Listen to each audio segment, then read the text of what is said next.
Dengan segala hormat kepada guru kita semua, Habib Hasan, kami persilahkan. Sallu ala Nabi Muhammad. Allahumma shalli ala Sayyidina Muhammad.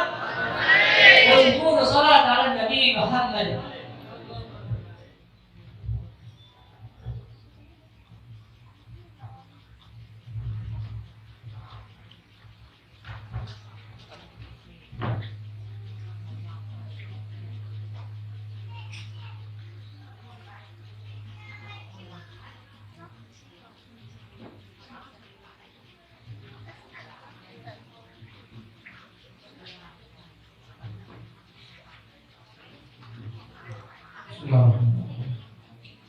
Assalamualaikum warahmatullahi wabarakatuh.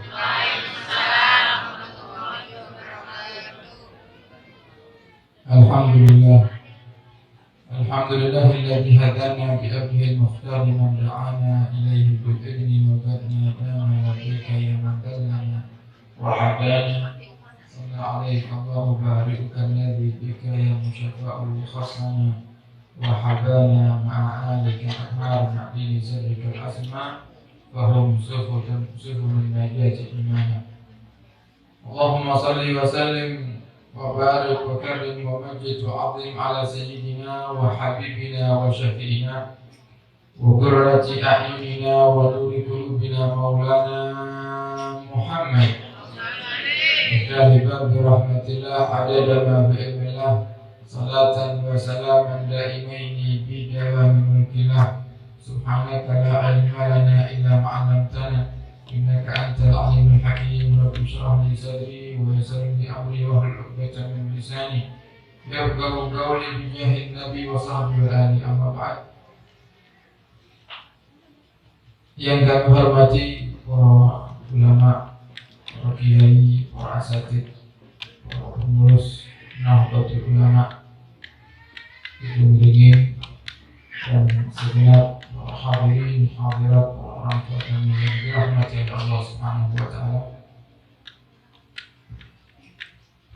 Alhamdulillah, di malam hari ini kita bisa bersama-sama membaca sholawat dan sejarah Nabi besar Muhammad sallallahu alaihi wasallam, seorang kekasih yang diutus oleh Allah Subhanahu wa taala untuk menjadi panutan kita, yang tidak ada satupun kebaikan yang kita lihat dalam kehidupan kita sehari-hari kecuali bersumber dari Nabi kita Muhammad sallallahu alaihi wasallam. Kalau kita panjenengan melihat di desa ini ada kebaikan-kebaikan yang dilakukan oleh masyarakat, maka kebaikan itu bisa dipastikan bersumber dari Nabi Agung Muhammad sallallahu alaihi wasallam. Beliau Habib Ali bin Muhammad Al-Habsyi dalam maulidnya yang tadi kita baca, beliau katakan, "Wa ma min khuluqin fil bariyati mahmud illa wa huwa mutalaqqan an zainil wujud." Tidaklah ada sesuatu yang terpuji dalam diri manusia kecuali itu bersumber dari Nabi Agung Muhammad sallallahu alaihi wasallam. Karena Nabi kita Muhammad manusia yang paling dicintai oleh Allah Subhanahu wa taala, maka Allah pun tidak sembarangan memilih orang untuk menyebut dan mencintai beliau.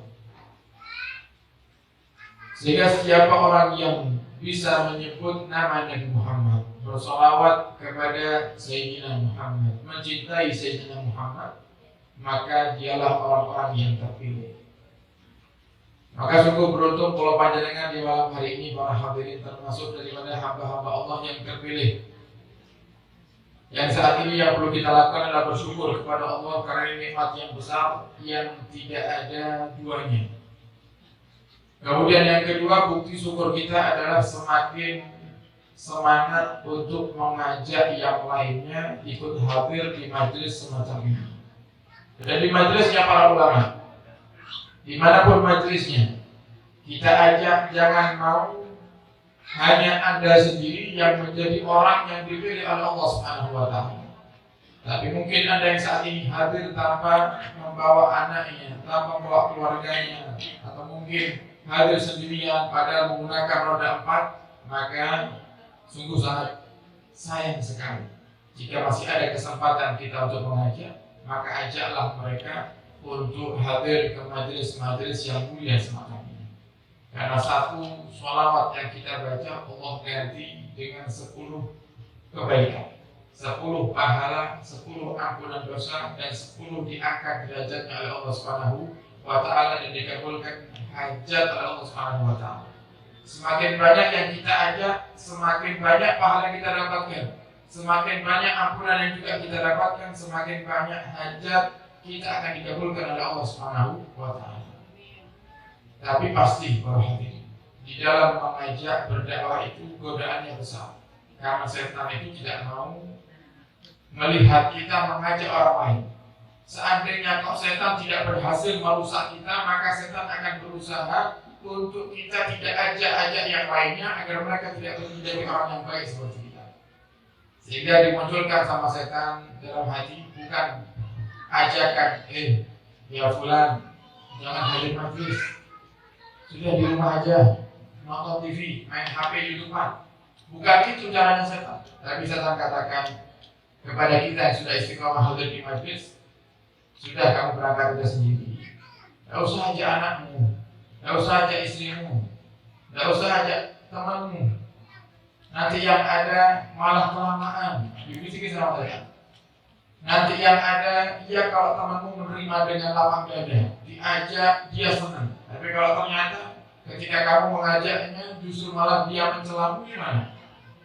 Allah mungkin saya hadir majlis kali harus saja ajak setan. Sehingga kita mikir, sudah berangkat sendiri tidak usah ajak. Jadi setan aku ingin. Makanya coba kalau urusan yang berkaitan dengan majelis, setan akan berusaha keras untuk menjadikan kita gagal mengajak yang lainnya. Tapi coba kalau urusan maksiat, dengan mudahnya, rintangannya apapun pasti akan tetap berangkat. Subhanallah, tadi kita perjalanan ke sini lewat di satu tempat ada konser. Yang macet luar biasa. Parkiran itu jauh. Mereka rela berjalan, saya pikir subhanallah. Andai majlis seperti ini. Parkir ini misalnya di sini acara, parkir mungkin 500 meter atau bahkan 1 kilo, mereka rela berjalan untuk menuju tempat konsernya. Kenapa itu dengan mudah mereka lakukan? Ya memang itulah setan. Di saat ada keinginan untuk bermaksiat, setan itu datang memotivasi. Saya udah buka lo sampai konser ini. Semangat, udah tutup kejenak.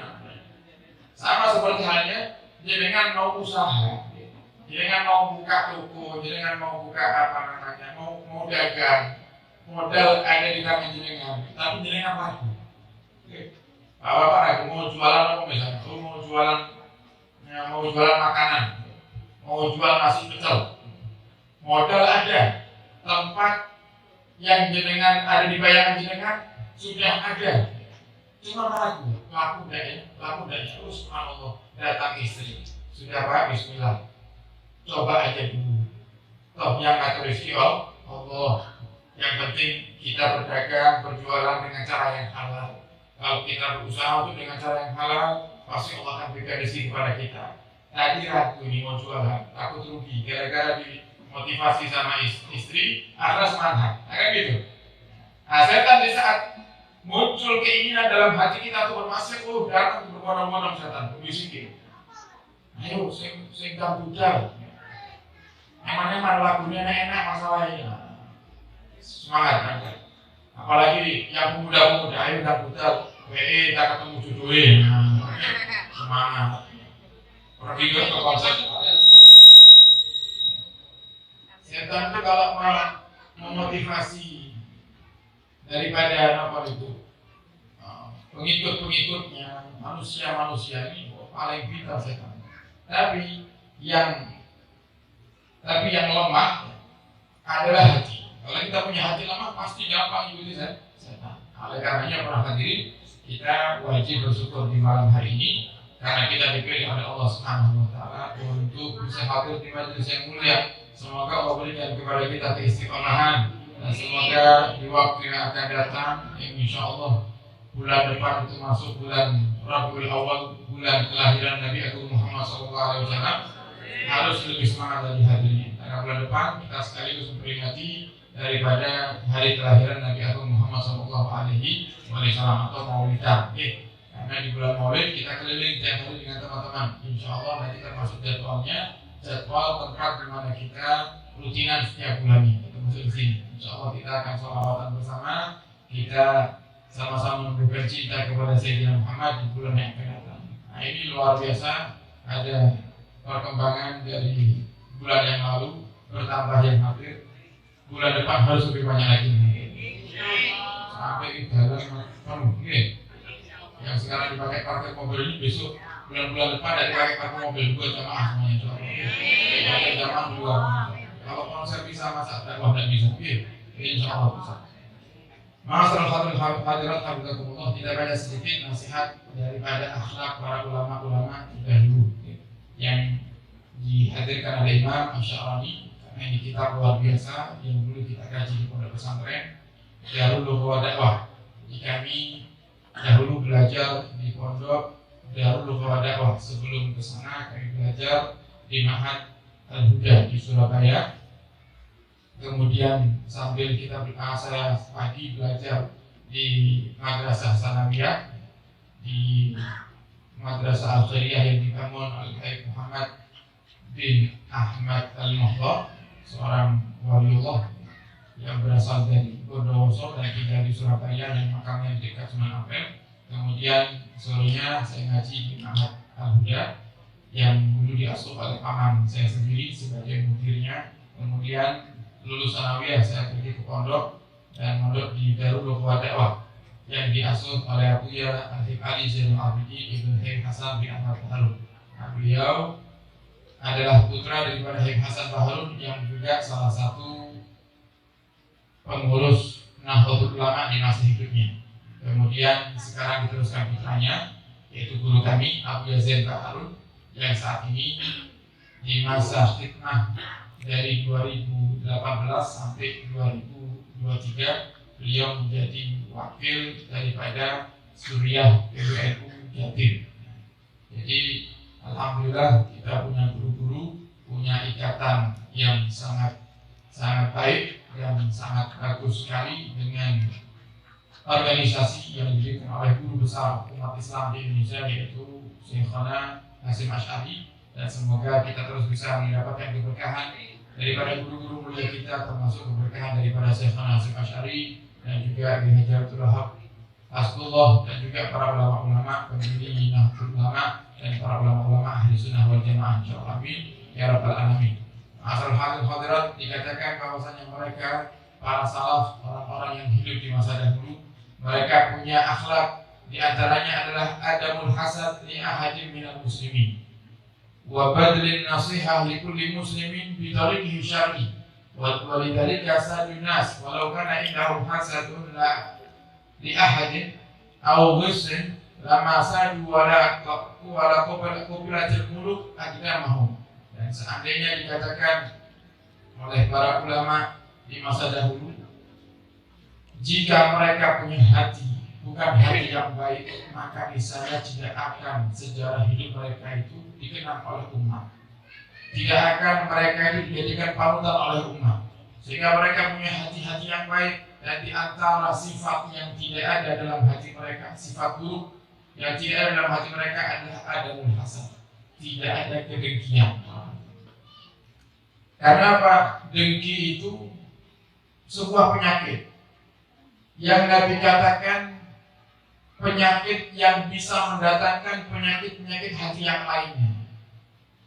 Dan kedengkian itu akan menjadi sifat buruk dan lebih buruk daripada kedengkian yang lain jika kedengkian itu bersemayam dalam hati ulama, dalam hati orang-orang yang baik, orang-orang soleh.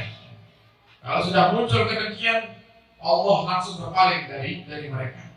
Makanya Imam Ghazali beliau mengatakan, la hasada kehasad ulama. Tidak ada kedengkian yang lebih parah daripada kedengkian yang tumbuh di hatinya para ulama.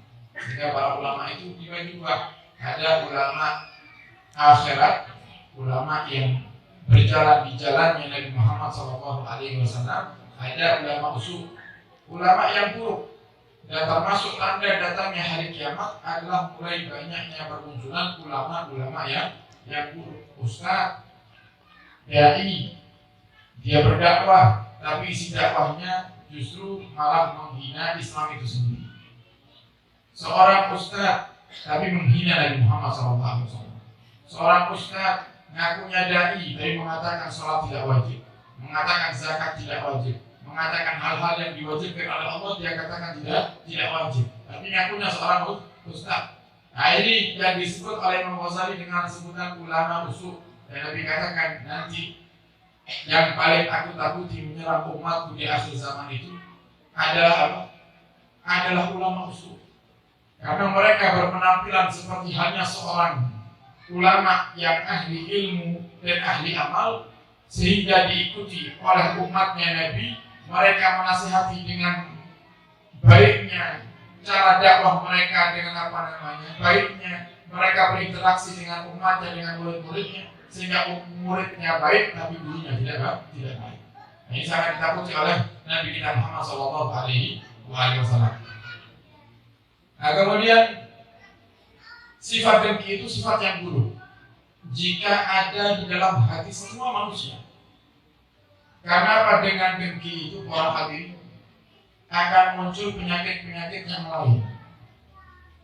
Dan bahkan Al-Imam Asy-Syafi'i, imam madhab kita, Imam Muhammad bin Idris Asy-Syafi'i, yang madhabnya dipakai oleh mayoritas umat Islam di Indonesia, terkhusus warga Nahdlatul Ulama atau warga Nahdi, menggunakan madhab Syafi'i. Sholatnya pakai madhab Syafi'i, wudhunya pakai madhab Syafi'i, dalam hal fikihnya pakai madhab Syafi'i. Imam Syafi'i beliau mengatakan dalam diwannya, kumpulan syair-syair beliau, apa kata beliau? Kullul adawati turja mawaddatuha illa adawata man adaka an hasadi. Semua permusuhan itu masih bisa diharapkan kedamaiannya, kecuali permusuhan yang disebabkan karena kedengkian. Tidak akan pernah selesai kecuali dengan hidayah dari Allah SWT. Kalau misal ada tetangga yang bermusuhan dengan kita, ternyata gara-gara salah paham masih mungkin untuk damai. Misal gara-gara apa, biasanya kita ini kalau lewat depan rumah tetangga dan dia lagi ada di depan rumah, kita selalu mengucapkan salam misalnya. Kalau suatu hari kita terburu-buru, tidak kelihatan misalnya tetangga yang di depan rumah, kita tidak mengucapkan salam, kita tersinggung dengan tetangga ini, tersinggung dengan perilaku kita yang lupa untuk atau yang tidak kelihatan untuk mengucapkan salam. Akhirnya kita melihat ada perubahan karena kita ingin ada kedamaian di antara tetangga. Kita pun cari info, datang ke rumah tetangga. Pak, apa saya ada salah? Kok sampai saya lihat jenengan ini menjauh dari saya? Loh, kan jenengan yang mulai ke tetangga. Mau jenengan lewat, ngajinin pulang jenengan buatan salam. Biasanya salam, tadi buatan salam. Loh, kapan Pak? Macam ini. Kata tetangga, ya Allah, aku yang sangat. Kemarin saya tidak kelihatan, Pak, terburu-buru saya. Ada kerjaan terburu-buru, saya tidak kelihatan, aku sangat bukan. Saya menghindari salam kepada yang ada. Cuma tidak kelihatan, aku sangat. Mau boleh makan. Kalau pikir jangan sengaja tidak menyapa saya, kemudian ingin musuhan dengan saya, sudah saya menjauh, selesai, jalan. Tapi kalau permusuhan yang disebabkan karena kedengkian, susah untuk diakorkan, susah untuk dikatakan, kecuali dapat hidayah dari Allah Subhanahu wa Ta'ala. Dan sifat dengki itu menyerang semua hati manusia tidak pandang. Menyerang semua hati manusia tidak pandang. Kadang muncul di hati seorang guru, sehingga dengki kepada muridnya sendiri. Bisa jadi terjadi, bukan hal yang mustahil. Karena dengki itu luar biasa jahatnya dengki. Seorang guru, ustaz dengki dengan muridnya. Oh dulu ini muridnya ngaji sama dia, kemudian lulus dari pondok pesantrennya meneruskan di misalnya belajar di pondok yang lain, semakin hari semakin alim, semakin pintar, kemudian bahkan mungkin dapat beasiswa sekolah di mana misalnya di luar negeri misalnya, meneruskan daripada jenjang ilmu agamanya, pulang ke Kedung Ringin, pulang ke desanya, menjadi orang yang alim, yang disukai oleh umat Islam, majelisnya besar. Dan bahkan mungkin lebih besar daripada majelis gurunya. Setan datang membisikkan kedengkian dalam hati seorang guru. Kamu kalau tidak menghentikan itu dakwahnya muridmu, pasti kamu ini akan dipandang sepele sama warga. Karena dia dulu muridmu, kok majelisnya lebih gede. Kalau orang yang cerdas harusnya senang gitu. Kalau orang yang cerdas harusnya bergembira. Kenapa? Loh dia ini bisa mondok di tempat lain karena mondok di tempatnya. Dia ini bisa belajar nahu karena belajar darinya. Dia ini bisa baca Al-Quran karena dia yang ngajari. Sampai akhirnya dia diterima di pondok pesantren lain. Dia diterima sampai dapat beasiswa karena kepintarannya ke luar negeri misalnya. Pulang ke desanya mengajarkan kepada umat dengan apa yang dibutuhkan oleh umat dan diterima oleh umat, harusnya kita senang. Kenapa? Jadinya buat kita. Kalau majelis murid kita dihadiri ribuan orang, yang dapat pahala siapa? Kita. Nabi yang sudah katakan, idama tamu adam min qata amaluhu ila min salas. Manusia itu kalau mati terputus semua amalnya kecuali 3. Apa yang pertama kali Nabi sebut? Shadaqatin jariyah wa ilmin yuntafa'u bihi. Ilmu yang manfaat. Ilmu yang manfaat ini. Abuya Hasan Baharun, pendiri pondok Darul Qawah Dakwah. Dulu murid-muridnya di saat beliau bangun pondok tidak banyak, sedikit muridnya. Kemudian sekarang dilanjutkan oleh putranya, muridnya ada 15.000 orang. Alumninya keluar di pondok pesantren punya murid ribuan. Pahalanya kemana? Ya ke Abuya Hasan. Main dikatakan oleh para ulama ketika di acara ini Hasan Baharun ini sekarang tinggal waktunya memetik. Kenapa? Saat kemarin di hall yang setahun yang lalu ada satu yang mengatakan seperti ini. Kami ini sampai sering melihat ada ustadz yang banyak diikuti, baik di dunia nyata ataupun di media sosial. Di YouTube-nya banyak pengikutnya. Cari info alumni mana ada. Nanti ketemu lagi siapa? Habib Novel Al-Idrus Sulu. Alumni mana? Pernah belajar di Jawa. Buya Yahya, pengikutnya di YouTube hampir 5 juta subscribernya. Alumni mana? Jawa. Nanti ketemu lagi Kiai Fulan, alumni mana? Jawa. Banyak dari alumni mereka yang punya murid ribuan. Kemana pahalanya? Kepada yang mendirikan pondok pesantren. Pertama kali mereka belajar ini. Di sini di Nganjuk ada majelis Rasul.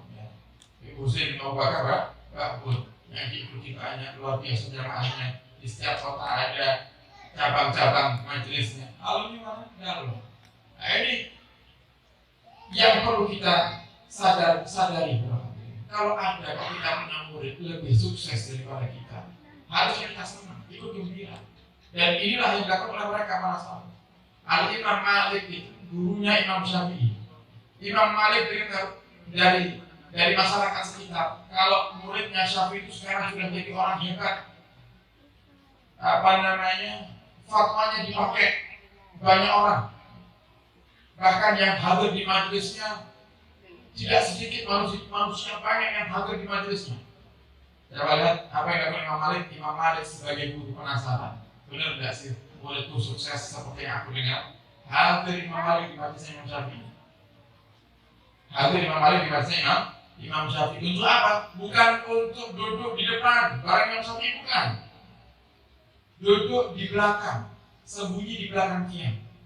Kau ingin tahu kira-kira muridku ini bagaimana beliau menyampaikan daripada dakwahnya sampai disukai oleh banyak umat. Gurunya datang ke majelisnya muridnya, bukan untuk duduk di depan kemudian dikasih waktu sama muridnya untuk berbicara, enggak. Datang sebagai jamaah. Ini kiai datang ke majelisnya murid sebagai jamaah. Ini Imam Malik datang ke majelis Imam Syafi'i. Imam Syafi'i muridnya, dengarkan tausiahnya Imam Syafi'i, benar-benar mengagumi Imam Malik. Gurunya kagum, hebat murid itu. Kemudian beliau tulis di tiang. Nah, ini kan ada tiang seperti ini ya. Imam Malik itu nulis di tiang di tempat majelisnya Imam Syafi'i. Apa yang beliau tulis? Man arada ilman nafis fa'alaihi Muhammad bin Idris. Siapa yang kepingin dapat ilmu yang berharga, maka hendaknya dia melazimi majelisnya Muhammad bin Idris. Siapa Muhammad bin Idris? Imam Syafi'i. Namanya Muhammad bin Idris. Coba diuji sama gurunya. Nah, kalau kita sekarang kadang melihat santrinya lebih sukses, awas, ya, ojo sok megaya. Ini sing dados nyawakmu pinternya aku. Ingat dulu kamu belajar sama aku. Sekarang masih ada pondok pesantrenmu nih, majelis kiaimu ini masih ada di sini. Jangan sok-sokan bikin majelis. Nah, karena apa?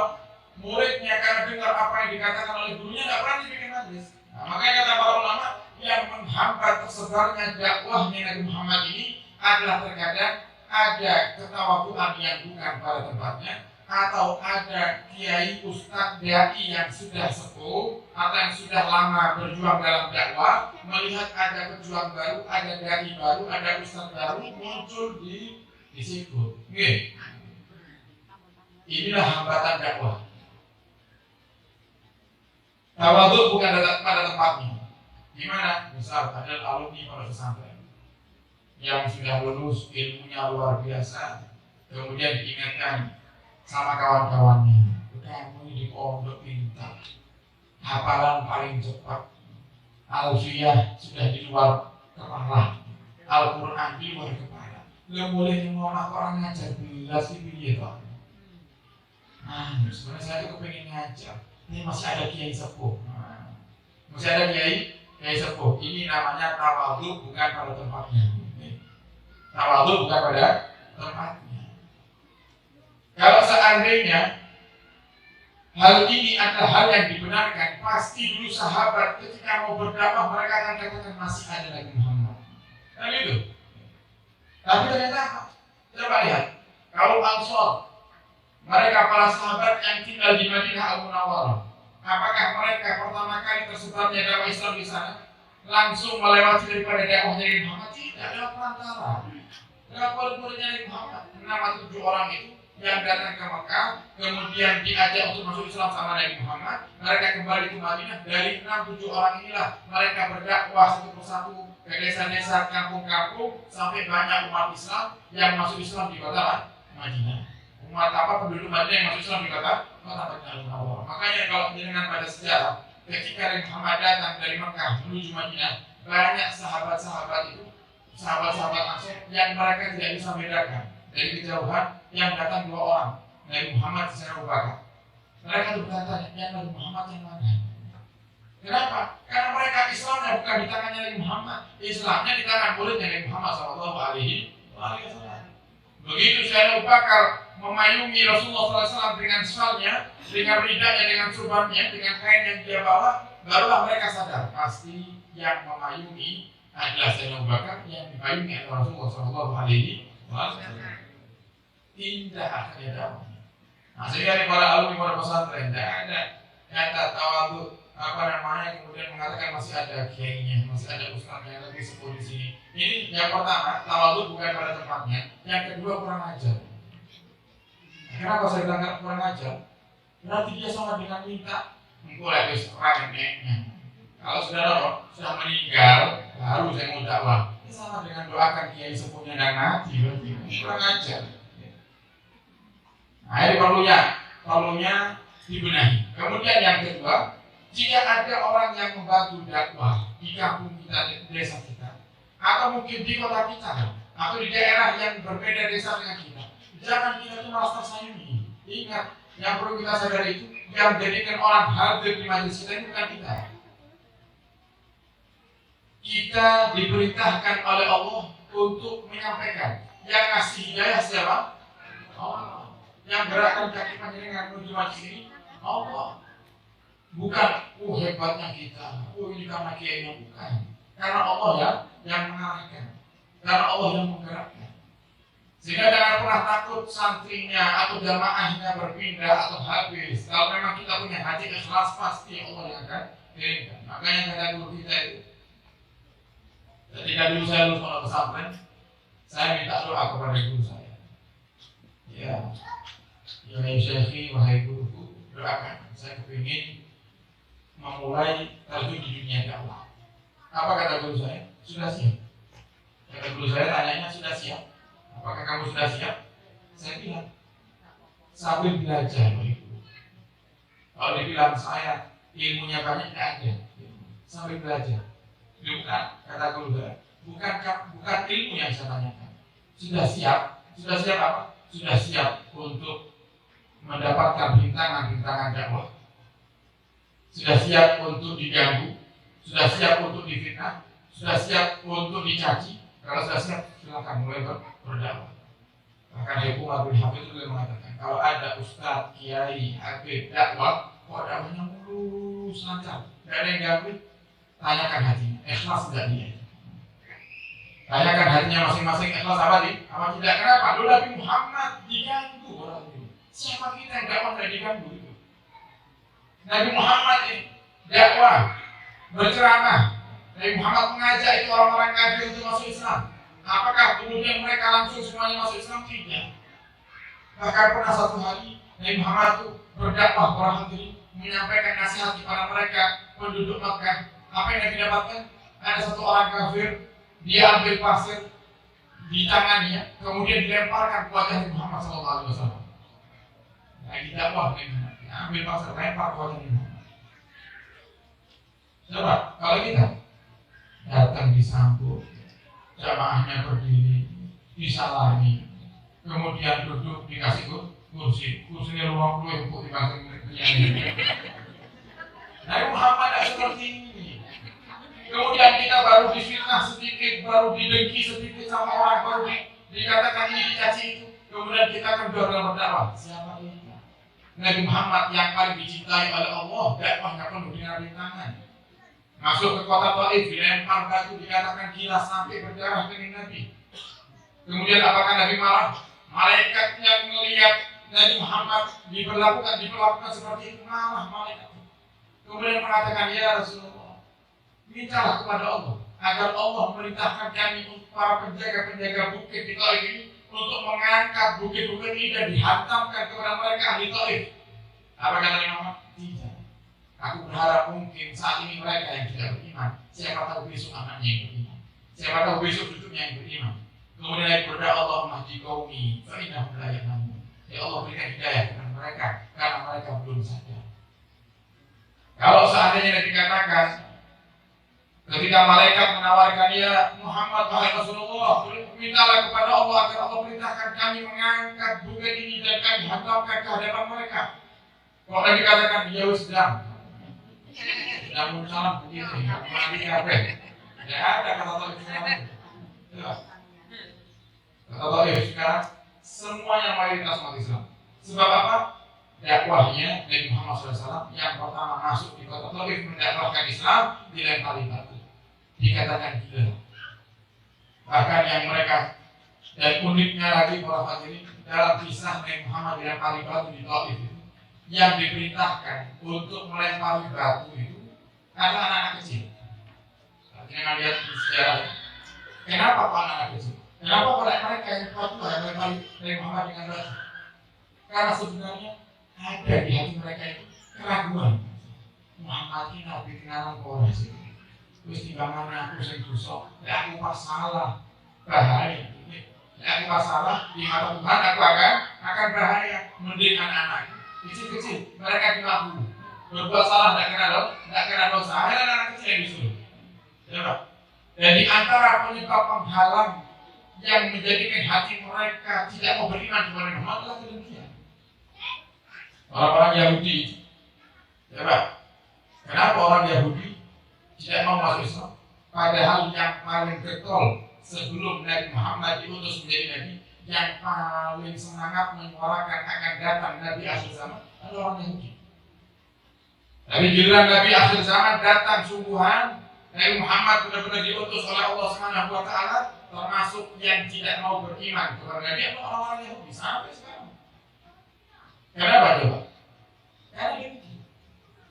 Orang-orang Yahudi itu maunya Nabi akhir zaman yang mereka sampaikan kepada masyarakat, yang mereka dapatkan dari kitab-kitab terdahulu. Orang Yahudi cukup ingin Nabi akhir zaman diutus dari bangsa Yahudi. Diutus dari bangsa Yahudi. Kok ternyata sama Allah diutus dari bangsa Arab. Tidak terima orang Yahudi. Akhirnya apa? Semua bukti-bukti yang menjelaskan tentang datangnya Nabi akhir zaman, dan itu semuanya sifat-sifat yang ada dalam diri Nabi Muhammad SAW, mereka hilangkan, mereka musnahkan. Sama seperti kejahatan-kejahatan yang terjadi di beberapa negara. Kalau kepingin tidak terbongkar, ya buktinya dihilangkan kan gitu. Nah ini orang Yahudi seperti itu. Buktinya dihilangkan. Supaya apa? Masyarakat menganggap ini bukan Nabi. Dan mereka mulai menyuarakan Nabi yang sungguhnya itu nanti dari bangsa Yahudi, bukan dari bangsa Arab. Ada demikian dalam hati rusak. Kalau sudah ada demikian dalam hati rusak. Kata guru saya, sudah siap belum difitnah, sudah siap belum dicaci, sudah siap belum diganggu majelisnya. Kemudian beliau juga mengatakan, yang terpenting dalam membuat atau berdakwah itu mendirikan satu majelis, mendirikan pondok pesantren, mendirikan daripada lembaga-lembaga dakwah untuk memperjuangkan dakwah Nabi Muhammad. Yang paling terpenting adalah satu, apa itu? Tanamkan nur dalam majelis, tanamkan cahayanya Allah dalam majelis. Al-ilmu nurun wa nurullah la yu'ta li asy kata Imam Waqi'i kepada Imam Syafi'i. Ilmu itu adalah nur, cahaya Allah. Kalau majelismu sudah Allah tanamkan cahayanya Allah Subhanahu wa Ta'ala, maka cahaya itulah yang akan menjadi magnet bagi siapapun yang akan hadir di majelismu. Lihat, ada para kiai-kiai kita yang majelisnya besar-besar, bahkan sampai mereka sudah meninggal, yang hadir di acara haulnya semakin banyak. Yang hadir di acara haul luar biasa. Ada haul Sunan Ampel di Surabaya. Yang hadir dari mana? Dari luar negeri, Pak. Bukan hanya dari Jawa Timur, bukan hanya dari Indonesia saja, dari luar negeri ya. Hadir.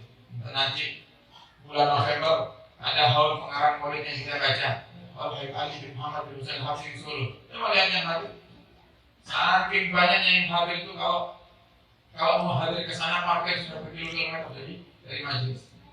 Kita hadir ke sana cari penginapan, dapat penginapan 15 km dari majelis. Untungnya Pak kendaraan sendiri bingung. Itu parkir ke acara jalan kira-kira 1,5 km atau 2 km baru sampai di tempat acara itu, pun yang paling belakang sendiri dengan panjangnya acara yang luar biasa. Siapa yang menjalankan mereka hadir di tempat seperti itu? Allah. Kenapa? Karena ada guru yang sudah ditanamkan oleh beliau Ali Muhammad bin Husain. Ini ketika dibaca akan didatangi orang yang berjumlah banyak sekali. Nyata Allah buktikan di masa Covid kemarin diumumkan, dibuat pamflet besar di media sosial, Haul Solo tahun ini diadakan. Coba tetap yang hadir luar biasa membludakan. Padahal sudah dikatakan tidak boleh hadir, jangan hadir, cukup di rumah masing-masing. Tetap berbondong-bondong yang hadir. Yang tadinya jalan tidak ditutup, akhirnya tutup gara-gara berjamaah pada datang semuanya. Kemarin kita lihat beberapa hari yang lalu haul Abu Hasan bin Ahmad Harun, pendiri Pondok Nurul Dakwah tempat yang belajar, yang diadakan di Istiqlal di Jakarta. Berapa yang hadir? Berapa? Yang hadir 500.000 orang yang hadir. Takbirnya sendiri, ketua DKM-nya yang mengatakan perkiraan yang hadir 500.000 orang. Apakah semua 500.000 orang itu muridnya beliau? Bukan. Husain Bakbut Kediri bawa rombongan 4 bis menghadap pada saat. Apakah 4 bis itu semuanya muridnya Abu Hasan Harun? Bukan. Tidak semuanya muridnya Buya Hasan Baharuni. Yang hadir ya ada alumni, banyak alumni yang hadir. Tapi lebih banyak lagi yang bukan alumni. Bahkan mungkin ada di antara mereka yang tidak pernah mengenal sosok atau biografi daripada yang dihuni. Tapi kenapa mereka bisa hadir? Allah yang gerakkan. Kenapa? Karena ada nur, ada cahaya yang sudah Allah tanamkan dalam lembaga-lembaga mereka, majelis-majelis mereka. Maka itu yang perlu ditumbuhkan para hadirin. Sehingga hati-hati dari penyakit dengki. Kalau sudah dengki itu bersemayam dalam hati, rusak semua. Guru bisa dengki kepada muridnya, murid bisa dengki kepada gurunya, orang tua dengki kepada anaknya. Kemungkinan terjadi kira-kira banyak itu. Dan kami dapat sendiri. Seorang anak yang datang kepada kami dan bercerita bahwasannya orang tuanya itu kalau lihat usaha anaknya sukses tidak senang. Karena kebetulan usahanya sama. Ya Pak, bapak sama anak. Ini pada kebetulan ini sama-sama jualan pakaian. Kalau misalnya namanya itu besi, sama-sama jualan besi. Anaknya lebih rame, bapak tidak terima. Gitu. Padahal anaknya sendiri ini, bukan tangganya anaknya sendiri. Dan tokonya tidak jejer lagi.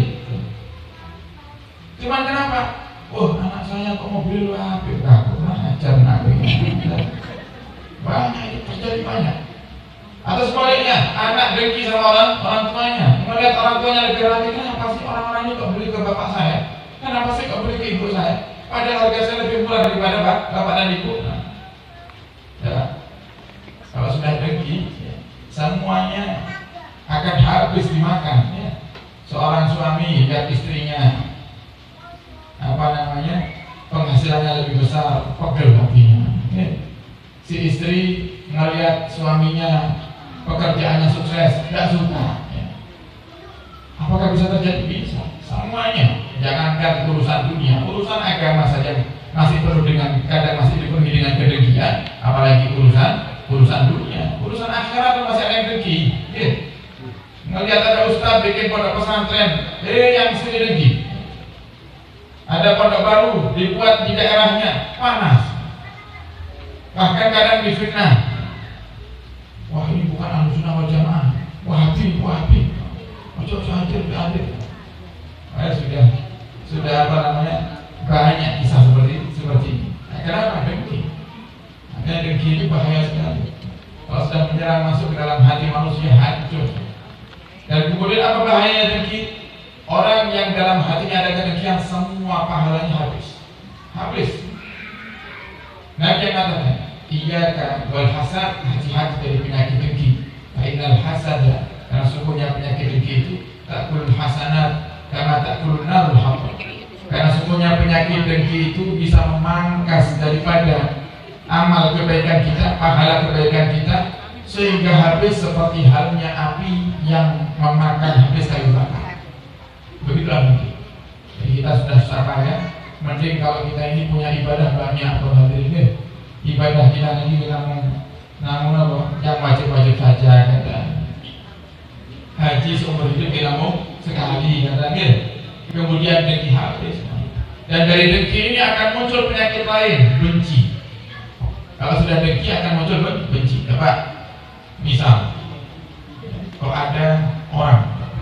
ada satu orang dengki kepada tangganya, iri dia sama tangganya.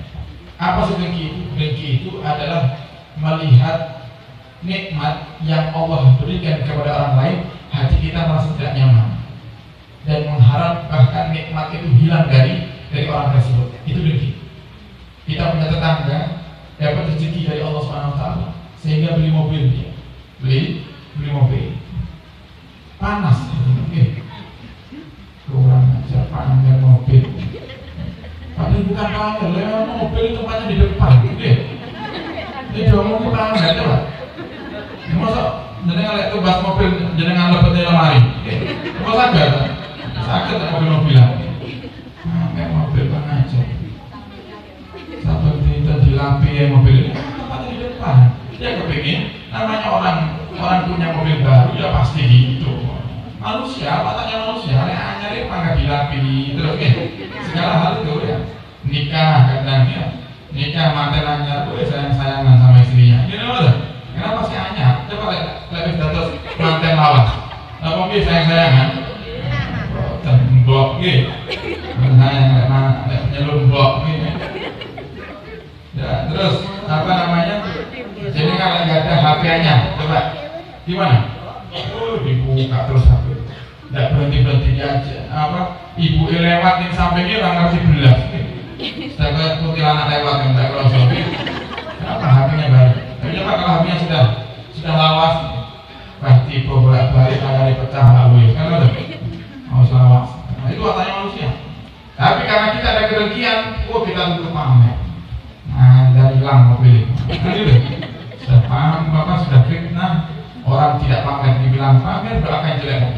Nah, kenapa muncul doa jelek? Karena benci. Sebab apa bencinya tumbuh? Karena dengki. Yang kebetulan yang melihat adalah apa namanya?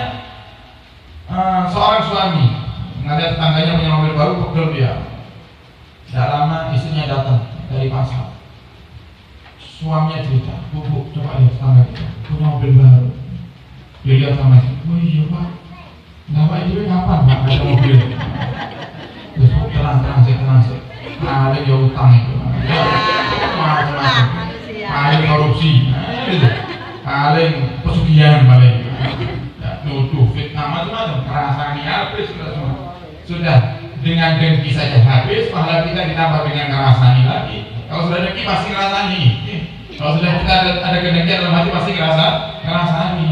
Siapapun itu dalam hal apapun dengkinya pasti akan mudah ngerasani orang yang dia ada dengki. Oleh karenanya hati-hati para hadirin, jangan sampai ada kedengkian tumbuh di hati kita. Jika ada kedengkian dalam hati kita, tanda kalau kita tidak ikhlas. Karena orang yang ikhlas itu tidak mungkin dengki. Kemudian Al-Imam Ali Al-Khawas beliau mengatakan, "Man akhlasa amalahu lillahi ta'ala ja'alallahu azza wa jalla qulubal mu'minin tukhlusu fi mahabbati." Barang siapa yang dalam hal beramal, ini juga cocok buat pegangan bagi para pejuang-pejuang dakwah.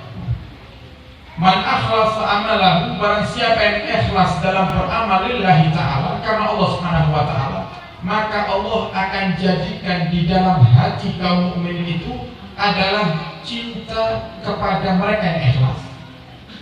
Jadi kalau pulau panjenengan dalam berdakwah kok ikhlas, tidak usah khawatir. Yang bakal menumbuhkan cinta dalam hati para jamaah ini adalah Allah Subhanahu wa ta'ala. Cinta kepada siapa? Cinta kepada gurunya yang ikhlas. Cinta kepada kita yang ikhlas, kalau memang kita ikhlas. Tapi sebaliknya, wa amma man labisa fi dinihi, dan barang siapa sing namung model tok seakan-akan dia ikhlas, oh kiai, ustaz, habib pasti ikhlas sih. Tapi hatinya ada ikhlas sebenarnya. Dan jamaahnya duduk di majlis kiai itu ini pegel. Jamaahnya itu, murid saya masuk ke majlis sana. Nah, jadi murid tidak punya adab seperti ini. Tidak pernah bersyukur dengan guru yang ada, masih cari guru yang lainnya. Tidak ada seperti itu. Dakwah tidak seperti itu. Contoh lagi ini Imam Syafi'i ini, ya. Imam Syafi'i itu cerdas orang ini. Saking cerdasnya, sampai gurunya itu yang menyarankan untuk pindah guru. Saking cerdasnya itu. Pun mentok sudah. Kenapa? Imam Syafi'i kalau baca kitab seperti ini, baca kitab ini, yang kanan dibaca, yang kiri ditutup orang ini. Kenapa? Kalau ditutup kelirik sedikit langsung hafal habis. Ya. Kelirik sedikit ini, yang di kiri kelirik ini, hafal langsung masuk ini. Dan beliau itu kalau keluar rumah, beliau disumpel telinganya. Kalau disumpel ya, disumpel, ditutup telinganya pakai suap. Kenapa? Takut kalau pas lewat ada sekelompok orang yang sedang berbicara, maka apa yang dibicarakan mereka jika terdengar di telinganya Imam Syafi'i langsung hafal. Imam Syafi'i cerdasnya luar biasa. Umur 7 atau 8 tahun sudah hafal Quran. Anak kalau panjenengan 7-8 tahun hafal loh gitu. Hafal loh. Hafal artis Korea. Hafal pemain bola. Nah, kita kadang orang tua ini bangga misalnya. Malah didukung, bagus dukung tim ini nah. Bagi situ nah, malah dites sama orang tuanya gitu. Nah ini Imam Syafi'i 7 atau 8 tahun sudah hafal Quran. kemudian umur belasan tahun sudah menjadi mufti. Apa mufti itu? Seorang ulama yang sudah mencapai derajat bisa ifta, bisa berfatwa. Umur belasan tahun. Nih, umur belasan tahun. Anak panjenengan atas SMP. Nih, SMP sudah bisa berfatwa. Bukan bisa ceramah loh. Ini tidak ceramah nih. Nah, itu anak kecil bisa ceramah. Ini bukan hanya ceramah, berfatwa. Ditanya hukum apapun pasti bisa jawab. Imam Syafi'i. Kemudian belajar beliau dari Imam Sufyan Ibnu Uyainah. Dan Imam Sufyan berkata kepada Imam Syafi'i, wahai murid Syafi'i, mulai besok belajarlah kamu kepada Imam Malik. Malah disuruh pindah. Suruh pindah. Kalau kita sebagai kiainya dengan santrinya mau pindah pondok itu bergetar. Bahkan mungkin kadang kita tanya, kenapa kok pindah? Apa pondok pesantren ini? Karena gitu ya. Akan kita berusaha untuk menghalangi. Padahal yang maksudnya anak ini kalau diridhoi, kalau yang tidak ridho, gurunya ya dia akan tetap. Cuman kadang dia ambil dengan ditunjukkan kedengkiannya. Ini Imam Syafi'i disuruh sama gurunya belajar ke Imam Malik. Kalau gini Imam Malik disuruh sama gurunya belajar ke Imam Malik, itu awal mula Imam Syafi'i belajar ke Imam Malik. Sampai di tempatnya Imam Malik, bahkan dalam riwayat Imam Syafi'i itu bingung, tidak tahu rumahnya Imam Malik itu di mana. Akhirnya tanya kepada salah seorang yang di situ dia itu punya jabatan. Anggaplah pejabat, misal kepala desanya atau bupatinya. Tanya, wargamu yang namanya Imam Malik itu rumahnya di mana? Saya itu pengen ke sana. Apa kata pejabatnya? Wahai Syafi'i, wahai Muhammad bin Idris, kalau kamu mau ke Imam Malik, jangan ajak saya. Saya paling tidak berani datang ke rumahnya Imam Malik. Kalau kamu mau berangkat ke sana, tidak usah ajak saya. Kamu tak kasih alamatnya, berangkat sendiri. Karena pejabatnya takut sama Imam Malik. Karena Imam Malik itu tegasnya luar biasa. Kalau itu yang hak, dikatakan hak Imam Malik. Sampai pejabatnya takut sama, tidak berani. Menjumpai Imam Malik itu tidak berani, pasti akan dihabisi dihabisi sama menjadi korupsi, itu pasti ajak nipu rakyat, tidak kampanye gaya nih, top markotot tidak mesti cilali kalau rakyatnya, dihabisi, tidak berani. Pejabat itu datang ke rumah Imam Malik tidak berani. Akhirnya berangkat sendiri Imam Syafi'i, datang sampai di rumah Imam Syafi'i, dia Imam Malik, kemudian dibukalah pintu, yang buka santrinya Imam Malik. Kemudian ditanya, ada hajat apa engkau kesini? Saya ingin belajar kepada Imam Malik. Siapa namamu? Namaku Muhammad bin Idris. Tunggu sebentar, saya akan sampaikan kepada guru. Sampaikan nama santrinya kepada Imam Malik. Pak Imam, ada seorang pemuda yang datang ingin belajar dari namanya Muhammad bin Idris. Apakah kau izinkan?